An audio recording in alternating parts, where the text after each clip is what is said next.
বাংলাদেশের অন্যতম প্রধান দল বিএনপি ডিসেম্বরের মধ্যে নির্বাচন চায়। তাদের বক্তব্য, ডক্টর ইউনূস ছাড়া সবাই ডিসেম্বরে নির্বাচন চায়। বিএনপির শীর্ষস্থানীয় নেতৃবৃন্দের সাথে সুর মিলিয়ে ভারপ্রাপ্ত চেয়ারপারসন তারেক রহমানও বলেছেন, ডিসেম্বরের মধ্যেই জাতীয় নির্বাচন হতে হবে। বিশ্লেষকদের মতে, নির্বাচন প্রশ্নে অন্তর্বর্তী সরকারের উপর চাপ বাড়াতে এখন বিএনপির শীর্ষ পর্যায় থেকে এমন আরও বক্তব্য আসতে পারে। বিপরীতে অন্তর্বর্তীকালীন সরকারের প্রধান উপদেষ্টা ডক্টর মোহাম্মদ ইউনূস জাপান সফরে বলেছেন, একটি দল ছাড়া অন্য কোনো দল ডিসেম্বরে নির্বাচন চায় না। অন্তর্বর্তীকালীন সরকার ও দেশের প্রধান রাজনৈতিক দল বিএনপির মধ্যে এই দূরত্বের কারণ খুঁজছেন বিশ্লেষকগণ। প্রশ্ন হলো, ডিসেম্বরের মধ্যেই নির্বাচনের জন্য কেন চাপ বাড়াতে চাইছে বিএনপি, আর কতটা চাপ তৈরি করতে পারবে তারা? এই চাপ বাড়ানোর কৌশল নিয়ে এগোতে গিয়ে রাজনীতিতে বিএনপি একা হয়ে পড়বে কিনা, এই প্রশ্ন আলোচনায় রয়েছে রাজনৈতিক অঙ্গনে।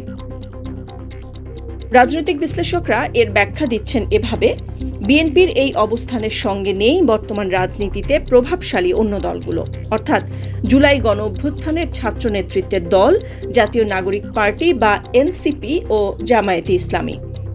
রাজনৈতিক বিশ্লেষকদের মতে, নির্বাচন হলেই বিএনপি ক্ষমতায় যাবে এই ধারণা তৈরি হয়েছে দলটির নেতাকর্মীদের মধ্যে এবং দেশের রাজনীতিতে। কারণ হিসেবে তারা বলছেন, ক্ষমতার জন্য আওয়ামী লীগের অনুপস্থিতিতে ভোটের মাঠে অন্য কোনো দলকে শক্ত প্রতিদ্বন্দ্বী মনে করছে না বিএনপি।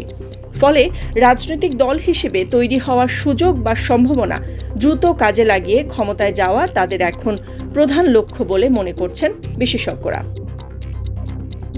রাজনৈতিক বিশ্লেষকদের অপর ব্যাখ্যায় রয়েছে, বিএনপি ইতোমধ্যে ক্ষমতার দ্বারপ্রান্তে, এমন চিন্তা থেকে রাজধানী থেকে একেবারে গ্রাম অঞ্চলে দলটির নেতাকর্মীদের অনেকেই আধিপত্য বিস্তার, দখল, চাঁদাবাজিতে জড়িয়ে পড়েছেন।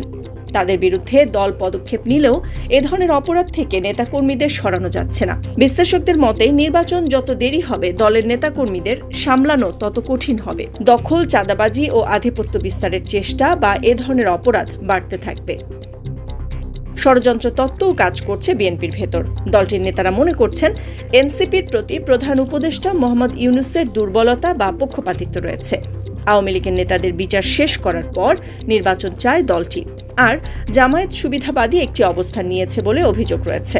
এই দলটির সঙ্গে ইসলামীপন্থী আরও কিছু দলকে এক অবস্থানে এনে সরকার ও বিএনপিকে প্রতিপক্ষ বানানোর চেষ্টা করছে, এমন ষড়যন্ত্রের অভিযোগ রয়েছে জাতীয়তাবাদী দলটির পক্ষ থেকে।